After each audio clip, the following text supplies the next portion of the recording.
ẹ̀yin èèyàn mi ibi tí ọ̀rọ̀ Mohbad ń lọ in fact mo wò ó mo mirí mo ní ilé ayé mo wò ó kan mí lóminú délẹ̀ wípé kò sótìtọ́ mọ́ láyé ṣùgbọ́n àwọn kankan tó ṣì ń sótìtọ́ wọ́n ṣì ń sọ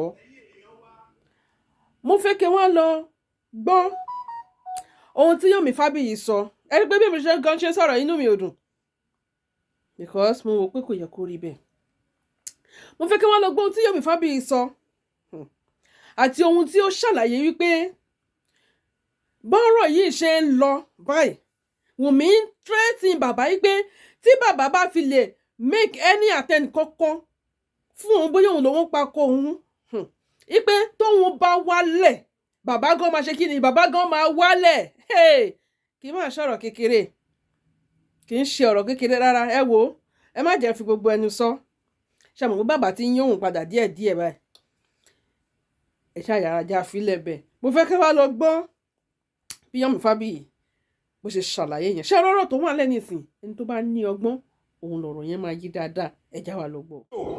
With sound lawyers and the public inside you.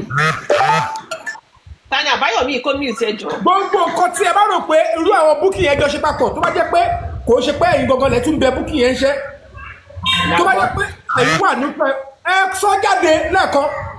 Ṣe Yomi pé ṣọ̀kalẹ̀ ti gbọ́ ẹ bọ́ sọ̀hún. Yomi, you know what I notice again? What I notice again that people are not noticing since yesterday.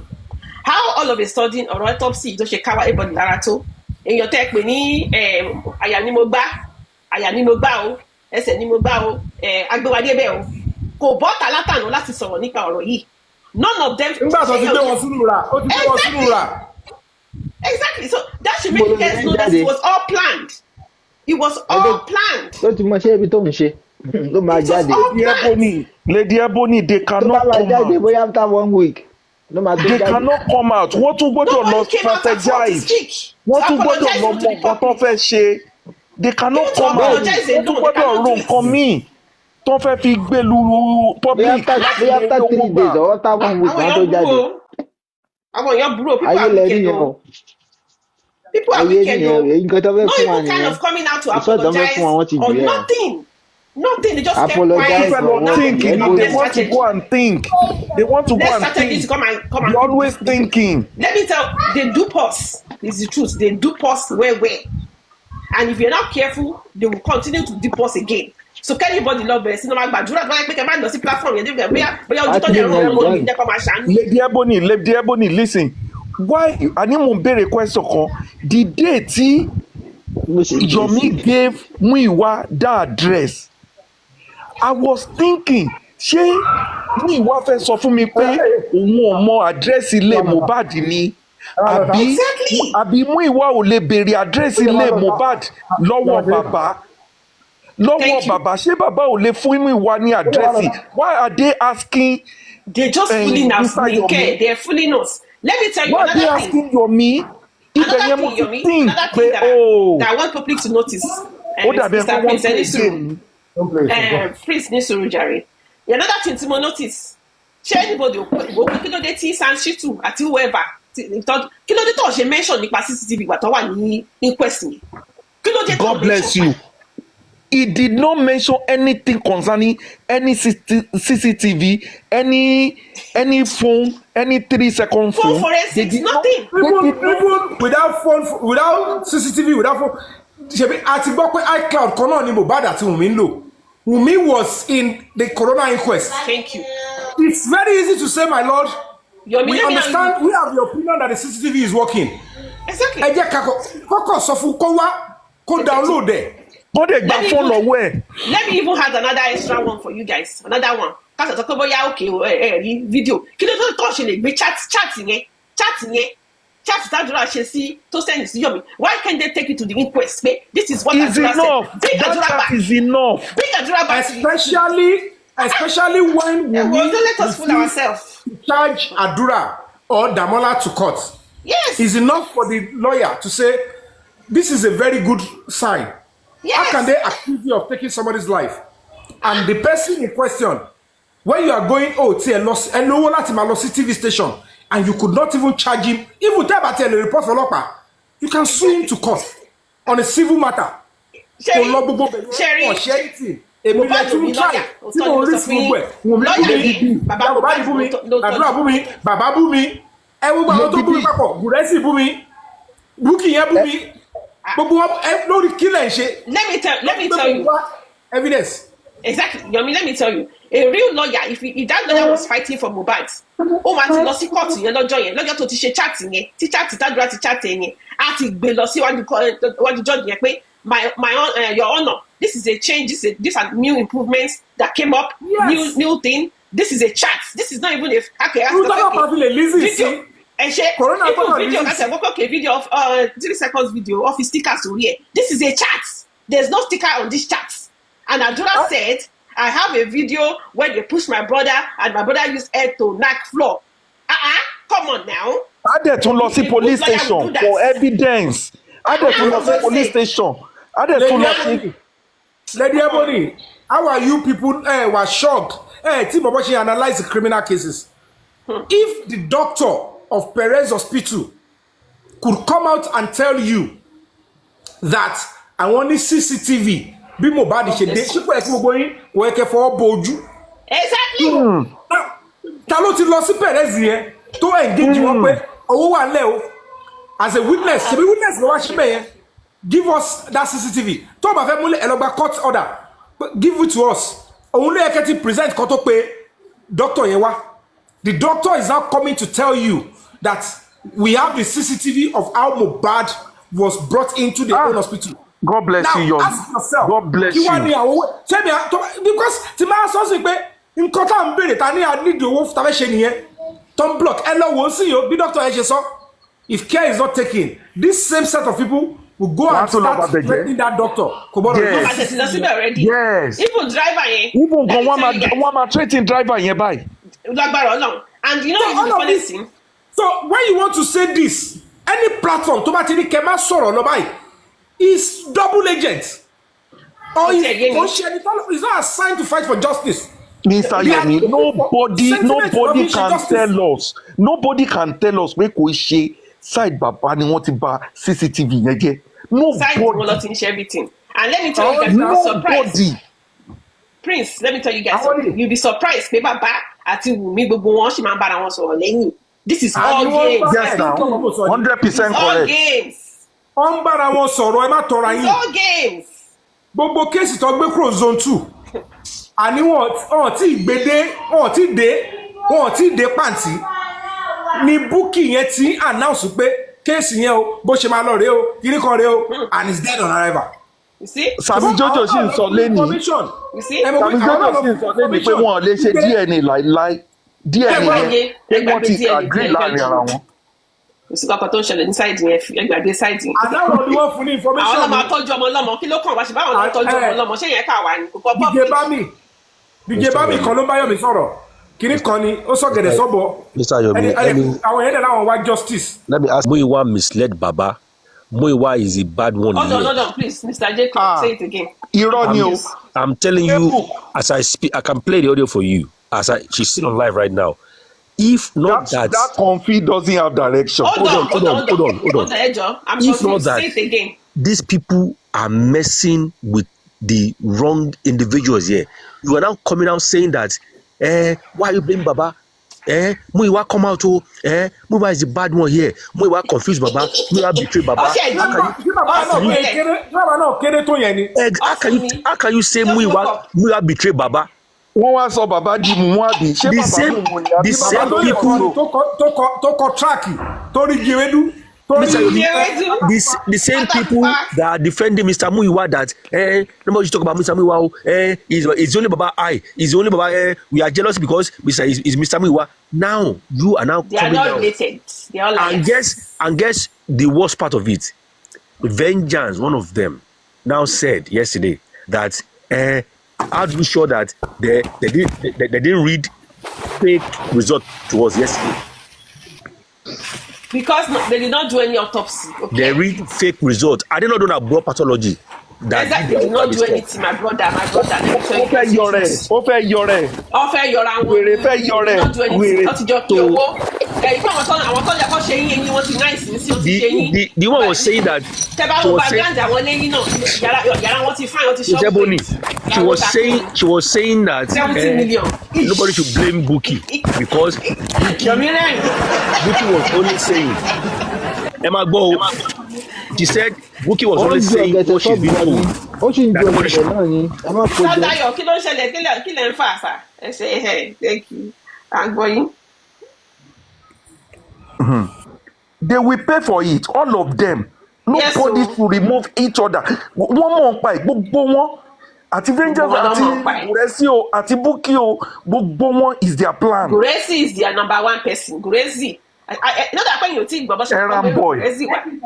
Lọ́dà pé ẹ̀yin ò tí ì rí gbọ́. Ṣèbárí Fati sọ bọ́ ṣe gbé Guresi wá. Errand boy nìyẹn. They were all Òun á planted jẹ ní. to this justice. Wọ́n ti pín owó tán, wọ́n ti pín 30 million. Ẹgbẹ́lẹ̀, hold on. Please.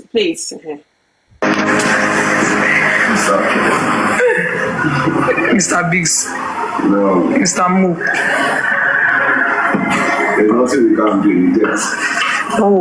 Father, the money in the camera yìí. Olóhùn lòún fà òun lòún rí inú kámẹ́rà. Exactly. And Now- let me tell you, Yomi, I know that he has camera. That boy has camera everywhere. There was one time on TikTok, Togbo Gbogbo camera wa. I just offer Gbogbo to fi sí. Ó wà ní living room. Ó wà ní yàrá ẹ̀. Ó wà ní kitchen. Ó wà níbi orí passage ẹ̀. Ó wà níwájú ta. That's 5. It's already collect one gate. There is camera in his Ìjà entire tó jà house. ní room yẹn. Lady B, ìjà tó jà ní room yẹn ó wà ní CCTV. Ó wà there. Ṣẹmọ tẹ́mi deduce kó ẹ ṣẹlẹ̀ lè mọ̀ nílé. pé 3-second video. Ṣẹmọ tí mo deduce because people will come here n tó ṣẹlẹ̀ nílé lélẹ̀. When the person ẹni yẹn mi tẹ̀ mọ́ tó wà pé ikú gbóná ni o, they abandon the boy on the floor. Tẹ bá wo gbà yẹn tí mo sọ lára yẹn tẹ bú mi gbà yẹn náà lè wà ń bì. Now ẹ wá wo kí condition wo lẹ́rù bóyá Mohbad máa wà tí wọ́n fi jáde ní 3 lóru tọ́nà wá pharmacy lọ pé Mohbad God bless ó you. bleed. God That bless means you. he is still fighting for his life and these That's- people did not deem it fit Yep. káwọn gbé sí mọ́tò kó lọ save life ẹ̀. Thank you. Mo sọ ń gbà yẹn pé nígbà tí mi ò morúkọ yàn tí mi ò ní evidence lọ́wọ́ mo tún bọ́ta sọ pé tí mo gbọ́ lélẹ̀ wọ́n ní Yomi yẹn sọ nígbà tẹ́ pé ó rí báyìí. Ẹ̀wọ̀n tó bá mọ̀ pé lóòótọ́ fẹ́ jèrè àwọn ọmọ tó bí lọ́wọ́ driver yẹn kó sọ pé driver yẹn náà pa irọ́. Now, God bless you that you said that, Yomi. Ṣé driver yẹn? Ọlọ́wọ́ Driver wọ́n sáré yẹn bó lọ ṣe wà lóhùn yẹn. yẹn wọ́n sáré padà Driver wá. ọmọkàn tó ṣẹlẹ̀ ní 3:00 a.m. but òun kọ́ ló máa fẹ́ nu ara ẹ̀ sọ. You know what I'm saying? The point is this, Good afternoon. he has told us in the ambit of what is credibly Yes. and can be accepted from him. Yes. Now, ní 3:00 wọ́n wá pharmacy lọ, wọ́n ò rí. Now, kí ni role sí àdúrà play? Nígbà tó rí ẹ̀gbọ́n ẹ̀ nínú condition yẹn. Ẹ ṣe o. Okay, now, àwọn mẹ́ta jáde lọ wọ́n fẹ́ lọ wá oògùn lóru. Ẹ̀gbọ́n ẹ̀ dẹ̀ ń bleed. That means he is weak. Wọ́n tó ga tó yẹn, kò sí passion, kò sí interest. What did you do after to your brother? Ṣé kó tó dé kí ló ṣẹlẹ̀? See? Kí ló dé tí Wunmi ṣe ń try láti rope àdúrà? Ẹ ṣe. Tó ní tó bá sọ pé poison ló máa tó bá lọ sọ pé poison ló padà máa pa Mohbad, àdúrà ló sọ oúnjẹ tó jẹ last. Kí ló dé tí ìyá Mohbad ní sáré pé kó àdúrà gbọ́dọ̀ sọ̀rọ̀? Àdúrà fẹ́ lé ní Wunmi fẹ́ lé ní àdúrà. Nígbà tí àdúrà sọ̀rọ̀ torí pọ́rọ̀ Zomo jáde, wọ́n rún àdúrà pa, wọ́n lè pa lẹ́sẹ̀kẹsẹ̀. Ẹ̀hẹ́n náà. Lọ́yà yẹn yọra ẹ̀ kúrò. Káàkiri. Kí ló tó ṣe ń Lọ́yà yẹn káàkiri? ó wá sí zone 2. Ó ní òun ò bá àdúrà ṣiṣẹ́ mọ́. Wunmi ò kò sí àwọn solicit fún mọ́. Kó so àdúrà tí wọ́n lọ́wọ́. Lọ́yà yẹn ló tún sọ bá ṣe máa rí àdúrà mú. See? I'm telling you now, kẹgbọ́ báyìí. See? Wow. Lọ́yà yẹn ló sọ bá ṣe máa rí àdúrà mú ọ̀dọ̀ ẹni tó ń gbé pẹ̀lú. See? Now, at the end of the day, that is that aspect. But immediately tí ọ̀rọ̀ Zomo ti jáde àti Wunmi tí o àti àyẹ̀lò òpolówó orun mọ́ ló ti bẹ̀rẹ̀ sí ṣe mídíà tọ̀ ẹsẹ̀kẹsẹ̀ bàbá náà wọ́n ti ní àwọn òfojú korun Zomo Odele ẹ̀rí báwo ni bàbá tó máa lóhùn lead the justice for Mohbad tó wá gbọ́ pé NGO kan tí ò mọ ẹni tó ń jẹ́ Zomo tí ò rí rí tó wá ṣe investigation débi pé ó dárúkọ Zomo. top secret. àló yẹ kó kọ́kọ́ sọ pé let's listen bóyá àkọ́kọ́ ló fẹ́ mú jáde the only thing tí bàbá máa sọ ni pé Zomo Odele yẹn rí o. ọmọ pásítọ̀ ni ọmọ pásítọ̀. èyí gba rẹ́gísítà gbogbo ọ̀rẹ́ Mohbad tó wọlé ẹ̀ẹ́dẹ̀ dákẹ́ ẹ̀ ti dí ìṣáná kíyèsí ogun the next thing tó wáyá orin bàbá fi tẹ̀lé sọ díẹ̀ kò dákẹ́ ẹni tó bá fẹ́ da àwọn láàmú tó bá àwọn táwọn kọ́ bá gbowó Mohbad o ta lẹ́rọ pé yà ń jẹ ta ní ìṣẹ́ ń bàjá ta ló bá yín tọ́ owó Mohbad. dúró ṣé Mohbad ló ṣiṣẹ́ fún wa ni. àbúrò let me bọ́ sọ̀bọ̀. ta ló tiẹ̀ bá wọn tọ́ ta ló bá wọn jàdù ọ̀rọ̀ owó Mohbad tẹ wá ní pé káwa sọ díẹ̀ ká mẹ́nu dákẹ́ àwọn kan wá fẹ́ máa protect irú èèyàn yẹn. in a proper investigation what exactly are you if you are leading what are you hiding a struggle and you are asking that the public should support you public ló ń ṣiṣẹ́ ẹ̀yin lẹ́ni the help public bàbá kọ́ ló pariwo tẹ́bi fi dá sí justice for Mohbad. Mr. Yomi, listen to this quickly. Baba never started justice for Mohbad before me. Mr. Yomi, hear this. Tẹ́mi fi bẹ̀rẹ̀ sí kọ justice for Mohbad ní September 13. As at that time, none of the family member is seeking justice. Only person tó post nǹkan tó tiẹ̀ jọmọdé ẹ̀ òun ni Wunmi. Táǹkà nùgbà yẹn. Ẹni tó ṣì ọ̀tọ̀ níbi tó lè gbé wa lọ. Ó rú wa lọ bòbí. Nígbà tí parachute rú wa lọ bìkan ni. And if the Nigerian society will get justice for Mohbad, the first step we need to do is to cleanse our mind and the mistakes we have made by destroying other people's children's life. When the real culprit inú ilé Mohbad ló wà, kò lè jẹ́ pé àwọn Samilari Naira Marley ló pa Mohbad, bọ́n ṣe make wa believe, kó jẹ́ pé àwọn Wunmi Blessing ló máa ju ogun sínú sàárè Mohbad kí àṣírí bàbá tú. Yes, you understand? Mr. Yomi, hear this accusation. Exactly. I know. Accusation. Mr. Boni, I can play for Mr. Yomi. Play. Yomi is from the palace. Ara àwọn rookies sọ gbé jáde pé kó wá máa distract kó máa weaken line Baba Mohbad ní Yomi. Kí ló dé gangan náà? Anybody ma play grass gbogbo wa la mọ̀ òótọ́ ti gbogbo Yomi. Yomi is from the palace. Hey, well, please don't play that stuff, Jare. Please. You know why she's saying that? Hold on. We don't care. It's funny because yesterday they want to start all this crazy movement about the Oba Ton accusing me now new analysis. What to think best strategy me can Yomi is from the palace. Onoṣẹ́ distract àwọn èèyàn ìpè palace ló ń sọ fún Yomi. Can you imagine the craziness of these people for defending their rubbish as at yesterday? Yomi is from the palace. Emeka Torawa what the hell? No, Ọlọ́run rárá.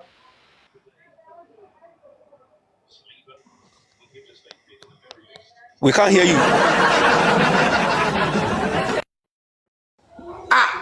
Mo mọ̀ pé mi bá kì í fi kú so ìdílé ọba ni mo ti wá mi ò mọ̀ ó yẹ kí kábíyèsí fún mi o kábíyèsí àwọn wèrè so I am a prince Emo, the point is this Eobi, it is high time you don't need crowd to fight this case because this is social media mo ti sọ fún yín most of our military tó ń ṣe lọ́dọọdọ yẹn ògiri prison ògiri ọgbà ẹ̀wọ̀n ó ti fọ́ owó ọ̀pọ̀lọpọ̀ àwọn tó ní mental problem wọ́n kọ̀ ya bọ́ta ìmí ìdí fóònù mú sọ́wọ́ so at the end of the day you find all this kind of shenanigans ṣé ń get me but at the end of the day you need to start reading between the lines how these people are desperate to play on your intelligence and because they have access to platforms too. They think they can get you through the platform because you listen to them. And I understand the game that we're talking about here is a quest for justice. And if it is a fight for justice, you cannot mix it up with people that are neck deep in fracas, that believe that they have to destroy people's name. If there is anything more than any other thing, the main person they are protecting, Oriyomi Hamzat has said it, the prime suspect ran to a lawyer. And if there is anything anybody would want to do, if you are not looking for video evidence that is going to be available, that certainly you are not looking for justice for Mohbad. Sure. The setting of Mohbad's house, the kind of estate it lives in, the only and the direct way to find the truth out that will not be denied is video evidence. And now we have a lifeline now. How do we pursue it? The doctor in Perez has confirmed he has a CCTV. We need to see the pictures of some people, the images, close details. Am I sort of Julori here? At my point, I need come here here. So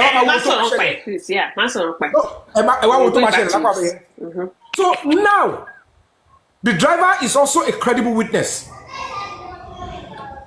Should you understand? They're going to scare that driver already now, so don't talk too much either. Exactly. No, I won't leave it over. Power. Mr. Yomi, and I want you to work on that driver too, please. Work on that driver, please. We are only going to give, on this platform we've agreed yesterday, we will give the police in Panti the end of this month. I can tell you for free, they've done everything. Lano, they've tried to even bring me in. Lano is, maybe they can buy me, they can threaten me. One of Joko, one of Mule, one of Ganusi, Corona inquest. I can tell you for free, Amy, 101%, we are getting justice for Mohbad by the special grace of God. How and when, I don't know. However, I'm going to appeal. People following me that believe strongly that open letter to the president is crucial. It's because people don't know the value of communication. Very, very, very, very important. That open letter. It is going to go a long way, because the more we push that, when the higher authorities get to see it and they know that there is an impending danger to any government, go back to the White House, let's say the rest, they will look into it and check the veracity of such things and say, can we work on this? I can say. So please, Fire Force, a highlight of the world, if you can pick that open letter, pick any newspaper of your choice. I'm going to pay for it. We'll see 200,000. Put it there and let the president see it. The chief of staff will see it. Because the chief press secretary, Toba Sheri, he must be loyal to that government. NSA, video Mohbad's case is already a national case. Anything that will trigger the public against the government, and for the fact that the video, on your 30 seconds, the government know already that they are in danger. See, what present the government, won't protect any to Mohbad. To ba feel a bossy time election, because the government is strong too, it could fall them. So we need to do that. All of you go outside. What's your boss? Hey, hello, Tyler Shenta. Tomorrow, go on the phone. Hey, hello, Shenta. Hello, my share, man. Oh, yeah, but I share. Am I go? I share.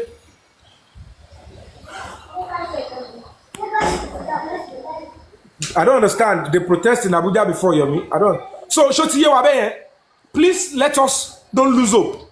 The real justice for Mohbad, December 3rd, is the real justice for in this struggle we need. And it must sacrifice. Just, it has been written. Oh, I know the page. If you want to ask me my WhatsApp, I can send you the PDF. So you get keep lecturing. Just 3, 4, 5 papers. Any blog, can spread it. Contact the relevant government institution. that will send a message to the national security that anything that will bring down a government, they must look into it. I'm telling you the operation of government. In anyone, if I can share, I should bear justice for Mohbad. I'm in the National Assembly. I'm a protest in Abuja. Tó bá jẹ́ pé ohun tó ń ṣe lọ ní pàǹtí is dead on arrival. Fún ara wọn nìyẹn. Ìsìn láwa ṣe máa wá gbé dìde. Àti lọ sí zone 2. Ẹ̀bùbù wa. AIG tó wá pàṣẹ kó gbé lọ́bẹ̀ yẹn. This is the real truth. A máa ṣe lọ bá àwọn tó wà ní ìjọba gangan. Kò dẹ̀ ṣe pé mi ò lè rìn lọ́bẹ̀. Mi tí ì lọ bá ní ìjọba. Gbogbo level tara tèmi àtẹ́yìnjú mo ṣìṣì fi rìn. Nísìnyí a ṣe máa gbé.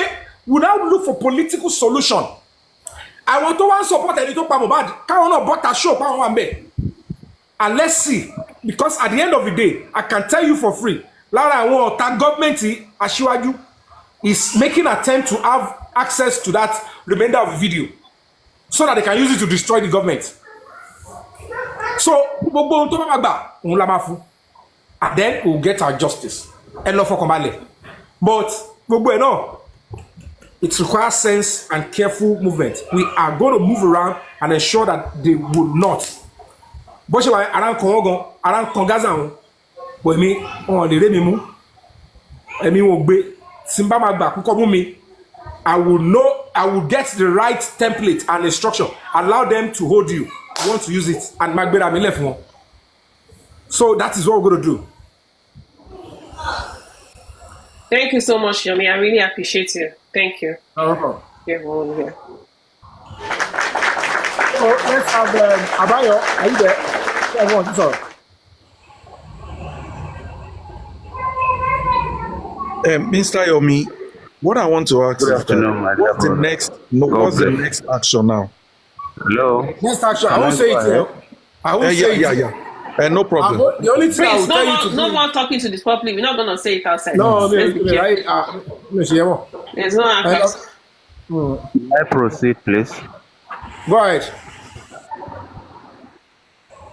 All right. Thank you once again. Good afternoon. I want to appreciate every speaker that has been contributing effectively since the live began. Mr. Fabi, once again, I want to appreciate your effort so far. There was a particular voice note that somebody was saying that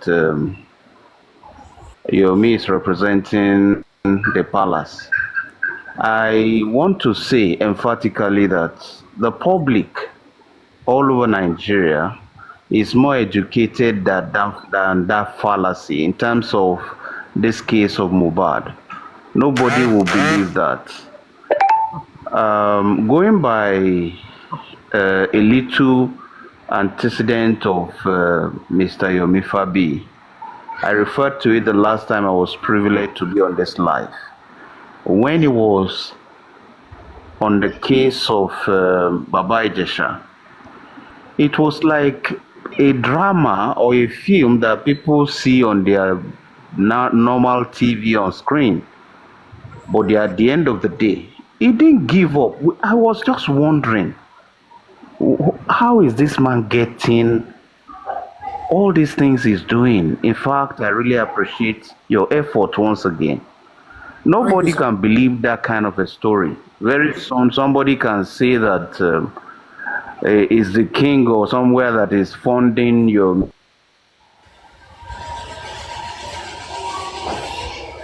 Hello, sir. Hello? Maybe it's not true. Yeah, we can't hear me now. And maybe a call coming to... Okay, Tunisco, you can unmute your mic. As Tunisco, Yes, sir. before I Yes, come sir. back. Actually, Prince was sorry. I thought Prince wanted to talk. No, not yet. This is all right for now. Okay, The praise priest is God. all right. Am I worried? I just can't. Oh, okay. Oh, yeah, Tunisco, 2 minutes. Yeah. So gbogbo nǹkan tó ń ṣe yẹn náà ọ̀nà yẹn a ti sọ lẹ́ẹ̀kan yẹn because gbogbo rúmọ̀ òsì tó ń ṣe kiri láti gbọ́ and then a ní first láyé pé any started dáwọ́ fẹ́ báyìí ká máa hide ẹ̀ fún wọn ìkọ̀ àti mọ gbogbo àwọn double agent báyìí sí gbogbo tó tọ́ Ebony ti sọ kínní lórí platform wọn jókè Press, wípé àwọn I'm sure fídíò ní you kankan tó fẹ́ fún wa so ìtọ́jú ẹ̀ náà lájẹ̀ sí rí so gbogbo ọ̀dẹ́ wa bẹ́ẹ̀ ṣe ń ṣe ẹgbẹ́ lọ hide ẹ̀ fún wọn. results will come out. Yeah. I Okay. want you to Mr. remain. I Bayo, trust you. I trust you that. Mr. Bayo. I'm sorry. I think. Hello, can you hear me, sir? You can hear me, you can continue. Continue. Okay. So I believe that you have a laid down strategy. As well, we all know that they are not sleeping. They are trying to ensure that they do their best to get you off their back. We know everything that may be happening. So nobody will give us any information and the public will not be able to process it. But I am sure that God will help you through.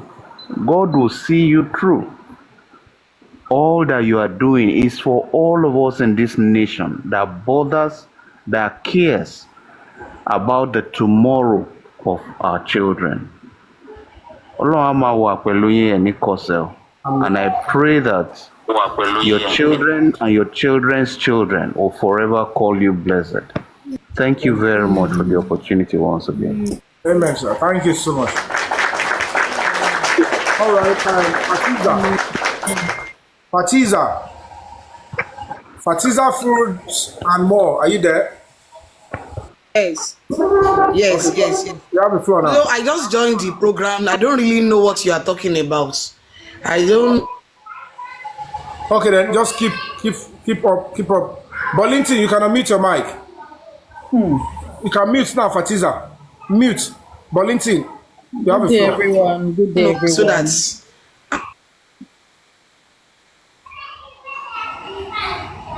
Don't worry. Maybe when people talk, you will understand. Hello, drop anybody. Fire for zero, okay. Hello? That's all. You can drop me. Hello, can you hear me? I can hear you. I said I don't really. It's not quite long. I joined the Don't program. worry. You just listen. You'll get to hear what is going on. Okay. All right. Okay, thank you. I want to say thank you, Mr. Yomi. You've done a very wonderful job. We appreciate you.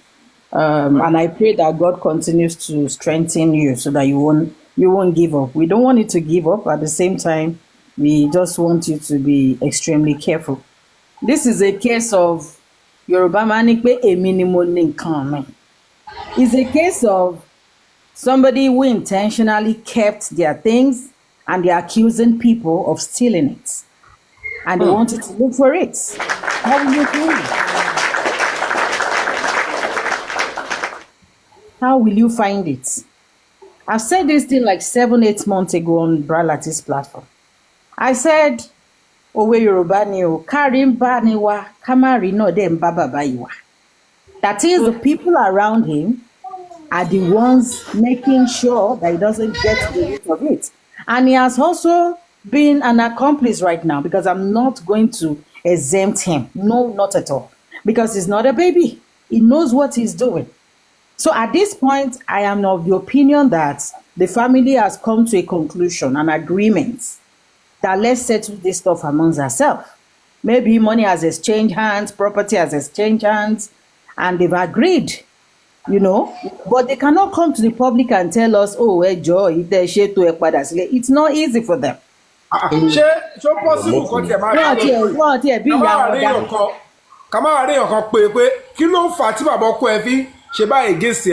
Exactly. You understand? We all understand. At this point, until I understand, I can categorically say that the person's IQ is no more than 2%. No what I want. Yen tó bá yìí sọ pé bàbá right o àbí ìlànà tó ń gbà yẹn right. Ẹni yẹn ò normal. Ó yẹ káwọn tó bá súnmọ́ ẹni náà. 0%. No, I can tell you fún 1-2 torí pé wọ́n mọ̀ pé àwọn ò gbọ́dọ̀ kó sẹ́nu trailer. Ìyẹn la máa fi fún 1-2%. But anybody at this point tó bá yìí dúró pé òun support bàbá, ẹni yẹn ò gbádùn. Gbogbo àwọn tó bá gba ṣọ̀rẹ́ gan kó sá fún.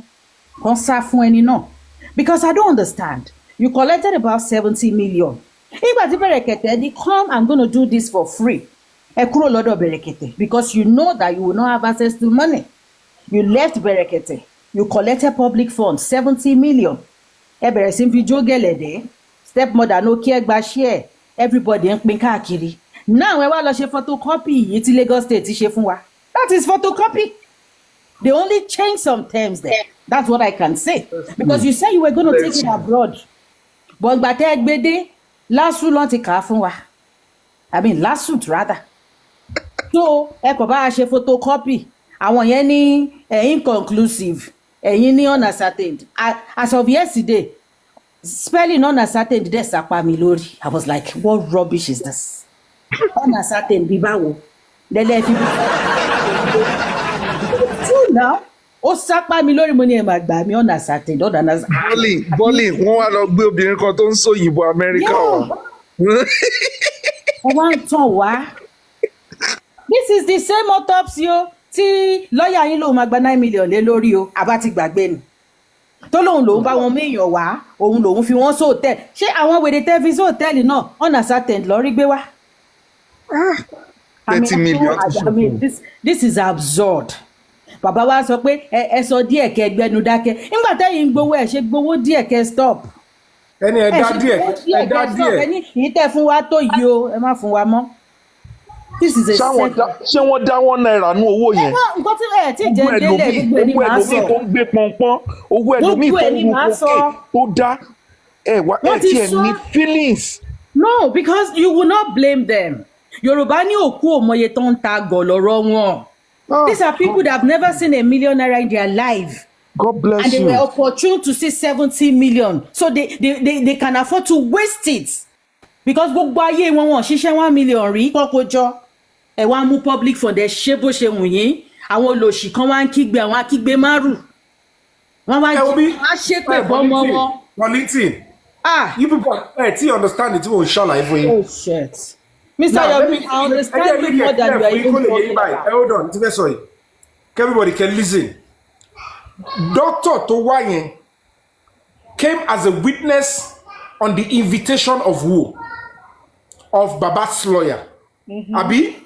Yeah. That means before you can bring somebody as a witness in your own case to prove whether at the inquest or a trial court, you must have gone to speak with the that doctor. Yes. They must have had some discussion behind. Show support on CCTV. They're presenting. Okay, can I have? Should be witness the footage? Yes. He's your witness.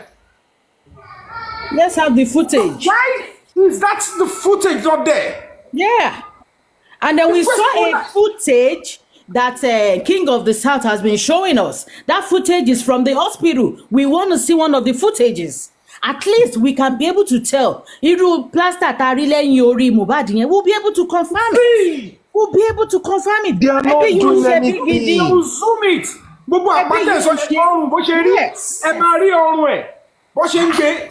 You will see everything, but they don't want to go there. Mr. Yomi, nígbà tí wọ́n exhume ìmọ́lẹ̀ tí wọ́n ní wọ́n take picture ẹ̀ tó dẹ̀ wà lọ́dọ̀ Blessing ta lórí ṣé lọ́ọ̀yà rí. ẹ jẹ́ kémi tiẹ̀ ẹ bá padà lọ. ìwọ làwọn pípù yìí ṣe tó lè point fún wa iṣẹ́ wo wọ́n ti ṣe. Prince you guys ẹ padà lọ wo ìgbà tó sọ pé Mohbad is dead nínú mọ́tò yẹn ẹ̀jẹ̀ ń jáde níbi ọwọ́ Mohbad tó sáré cover ẹ lọ wò ó. Yes, now. There's blood. Yes, now. Ẹ dúró ìgbà tó délé láti pàtí Mohbad ò yọ ẹ̀jẹ̀ kankan o ìgbà tó dé láti pàtí o kò yọ ẹ̀jẹ̀ kankan ó ṣe wá jẹ́ lóru yẹn. ló wá 3 a.m. lẹ wá ní kí wọ́n máa kí driver wá gbé mọ́tò wá. Bí ẹ̀jẹ̀ ò bá ti yọ ní Ìkòròdú torí wáyà kan rọ̀ jáde. Ọwọ́ yẹn ẹ̀jẹ̀ ò ṣẹlẹ̀ wá ṣẹ̀rẹ̀ ṣe púù. God bless you. ẹ jẹ́ kí èmi tẹ̀ tí wá sọ nǹkan at this point tade yìí I'm even thinking kí ni assurance pé àdúrà ò wà deeper in this thing ju bá ṣe rò lọ. You have brain. End of the show. You have brain. tí Wunmi Lady dẹ̀ Ebony ti rò ló sọ, pé aló wọ́n bá sọ̀rọ̀. fa gbùrù máa fa gbó at this point. ta tó dẹ̀ dẹ̀ ti ní sọ nọ́ọ̀sì fún treat. ẹ bá fà mí máa jù lọ́ọ̀tì sílẹ̀. Ìyẹn gbò tọrọ, ohun tèmi rí tó ṣẹlẹ̀ ní pé àwọn bíi tí òótọ́ kan tó ti dé ọ̀dọ̀ bàbá nìyẹn tí quest for justice tó ti change. tó ti change. Torí pé ẹ má tọra yín o, gbogbo wọn ló ní nǹkan tó fẹ́ fi fara wọn lẹ́pọ̀n lẹ́ o. Tẹ bá ní kí èmi ìyàwó to go down. gbogbo yín náà máa go down. gbogbo yín máa go down. Yeah. And you will not be surprised. Ẹ má wá surprised pé that particular video tá à ń sọ yẹn. It's a moment while they were trying to take Mohbad's life. Tí àdúrà dẹ̀ record ẹ̀ nígbà tó ń record the court initiation àbí process. Yes. Ẹni tí ò bá dẹ̀ sí lára àwọn tó ń ṣe kíní yẹn ò lè máa record conveniently. Thank you. God bless you. So this has not kó tó lè sọ pé ẹ lọ ro kíyà ẹ lọ ro kí pìtìpìtì bá yín pẹ̀lú ọmọ yín. ẹ lọ ohun tí wọ́n sáré tí ìyá yẹn ń bò nìyẹn tó fi ń bí wèrè ó mọ̀ pé ohun tí mò ń ṣe tó bá jẹ́ pé aráàta ló pa Mohbad ni tí mò ń ṣe àdúrú tí mò ń ṣe irú àwọn ìyá àti bàbá yẹn kọ́ máa bó èèyàn ni.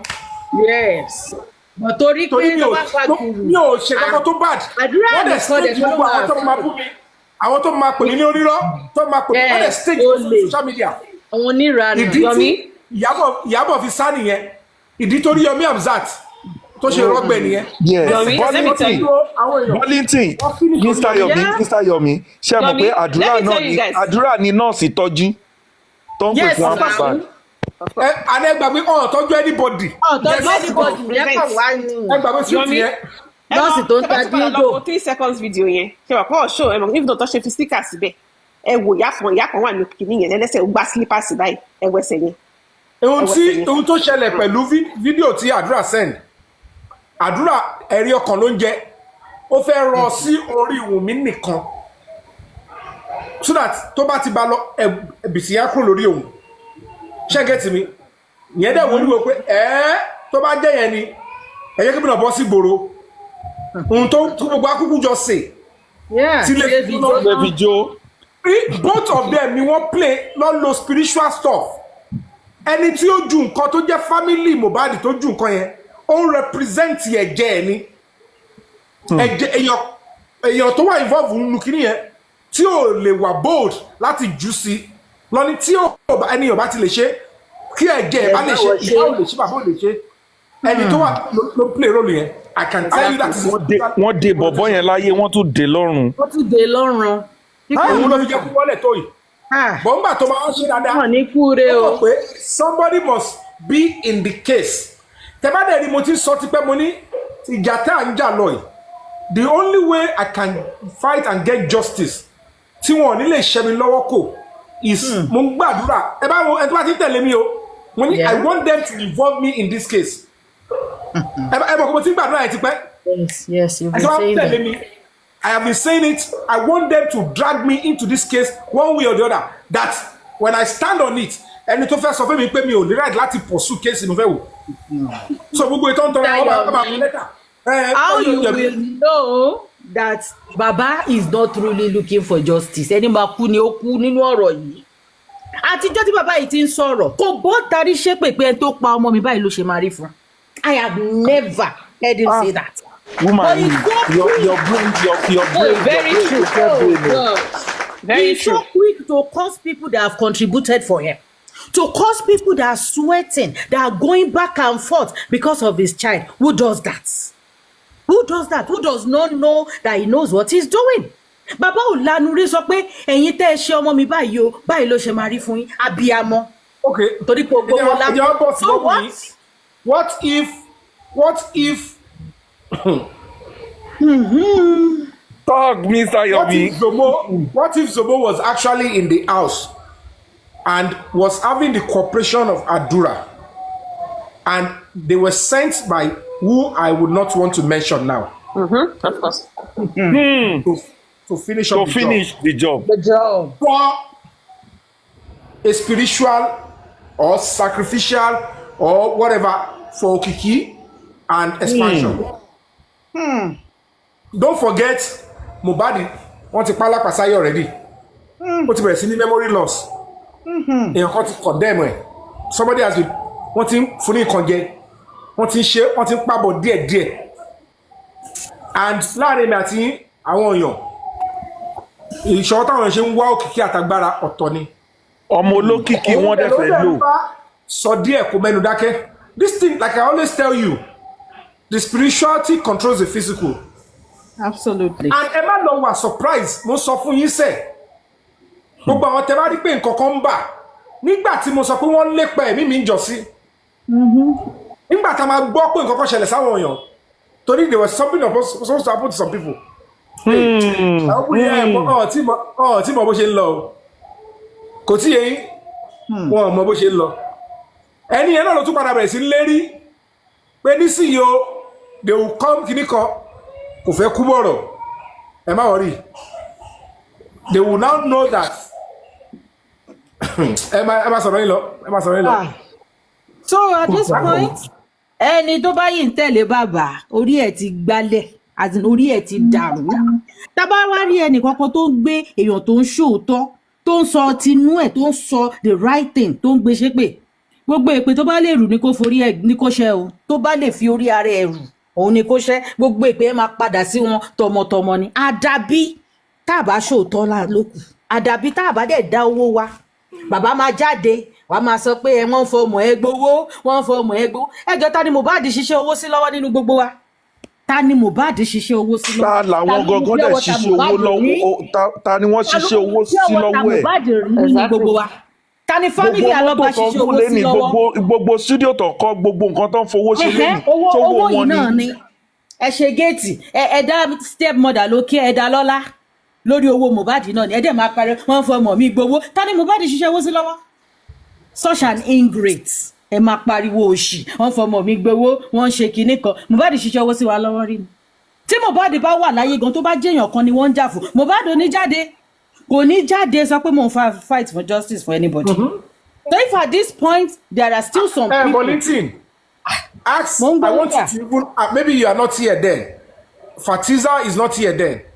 I want any honest adult to tell me what is the rationale tí bàbá fi dákẹ́ lórí ẹ̀sùn tí mo fi kàn Mr. Famuyiwa kò ṣe pé mo fi ẹ̀sùn yẹn kàn nìkan òun náà bọ́ta sọ pé nígbà tóun fẹ́ fún Yomi, we know the game. We know the game. Hold on. Now nígbà tí Famuyiwa yẹn máa bọ́ta sọ̀rọ̀ ó ní lóòótọ́ ni mo fún ọ ní information àmọ́ lady kan tó ń jẹ́ Bíọ́dún Lawal lòun fún ní information yẹn òun ló present agent tó lọ sínú ilé Mohbad when Mr. Famuyiwa told olórí ẹbí and his followers I was there pẹ̀lú kàríwọ̀ TikTok wípé legal team ló fẹ́ lọ sílé máa yẹn. ló fẹ́ lọ sí yes I was there now. Now tí a bá wá rí ohun tó ṣe pẹ̀lú neighbor tó fẹ́ mú CCTV lẹ̀ ṣé a rí ohun tó ṣe pẹ̀lú lady yẹn.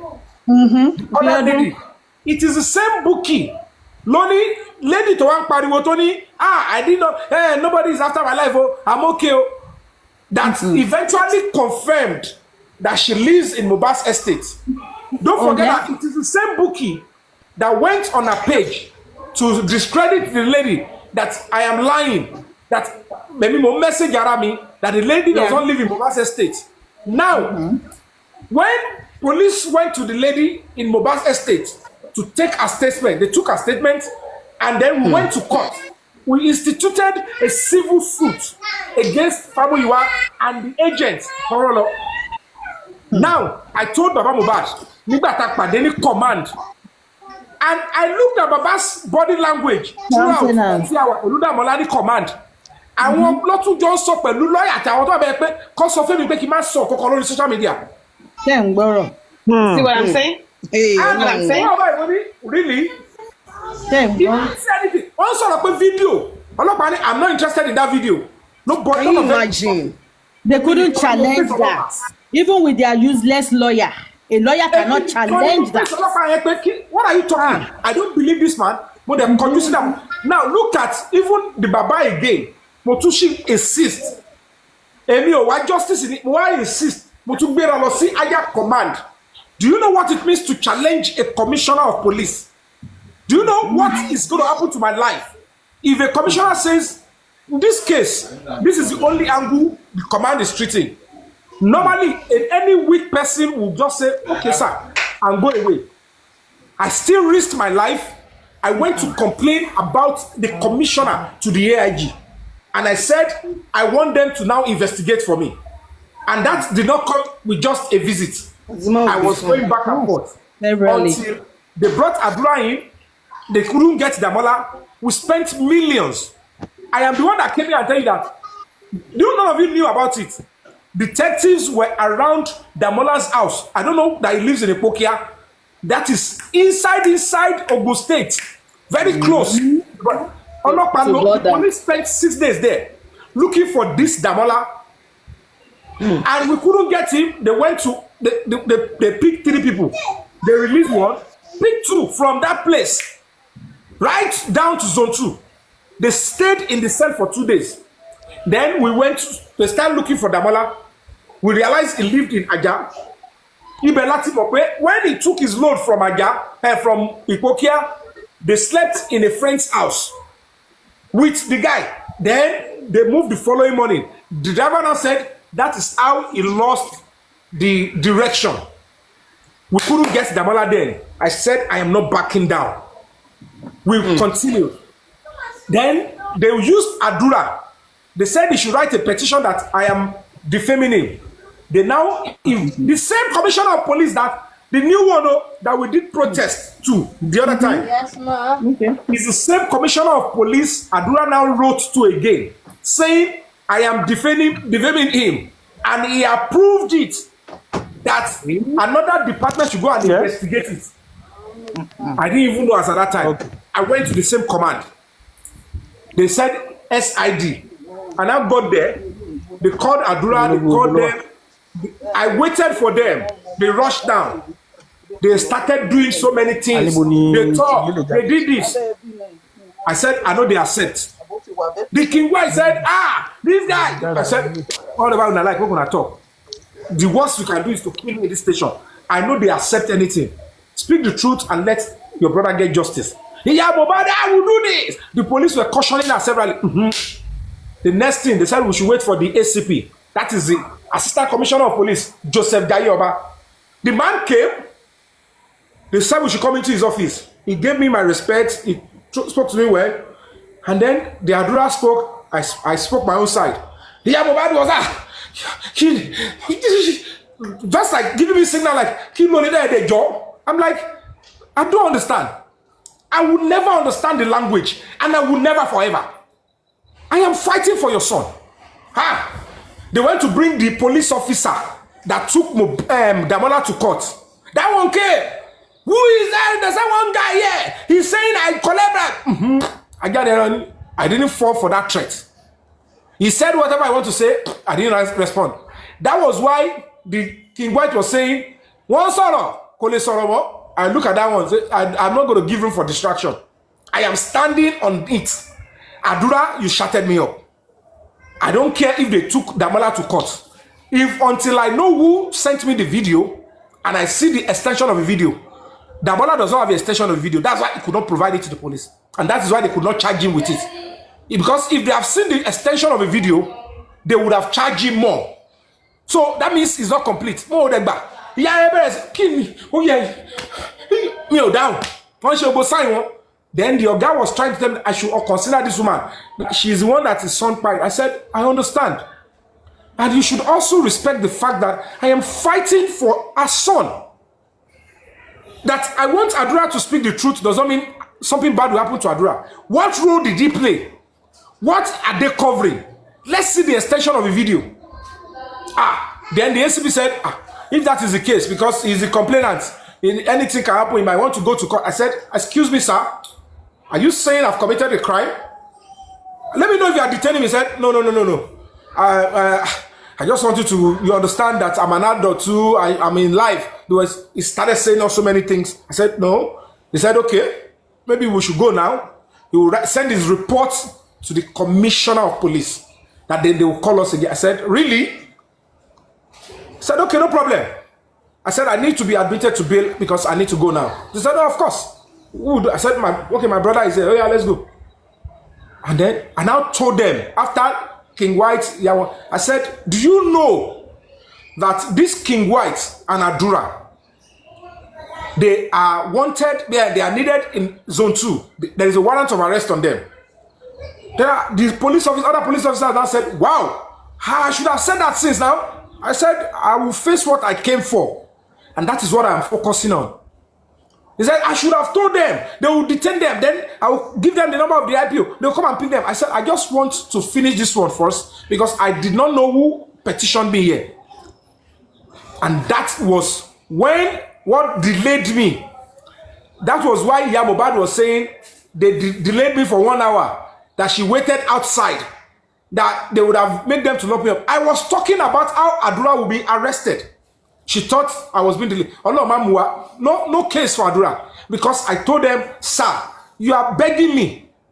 When the evidence we are talking about belongs to Adura, it was sitting in Adura's phone over a year before he purportedly sell it to Damola. And that same video, we can't see it now. So how does it look like defaming Adura?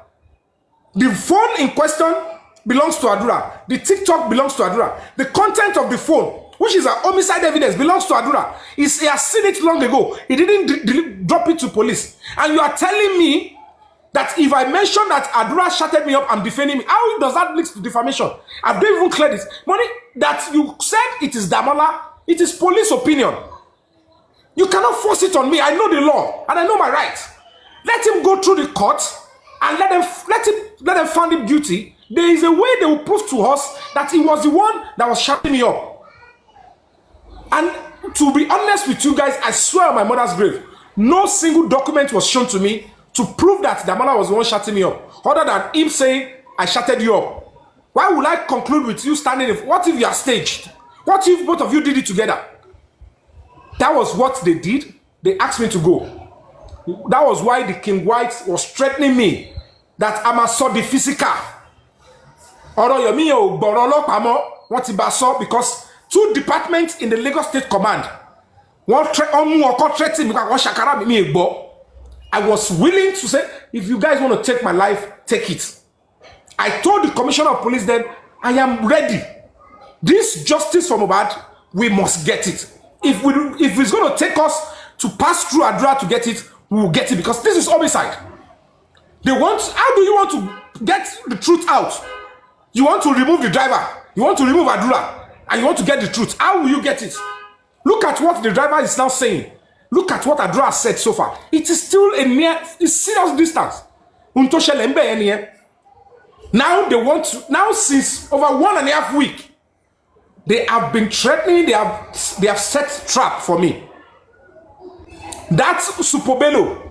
In the SID, he has been doing so many things. They want to make sure I come into that trap and they do whatever they want to do to me. And I said, Emma Koju, I will give you time to do it. But I must get to my own case. Tell me if I will get to a logical state and I will present myself. Is it prison? Send me. Is it taking my life? Take it. But I will not enter a trap when I have not even get to somewhere reasonable in my own case. I will be so stupid to do that. So around town,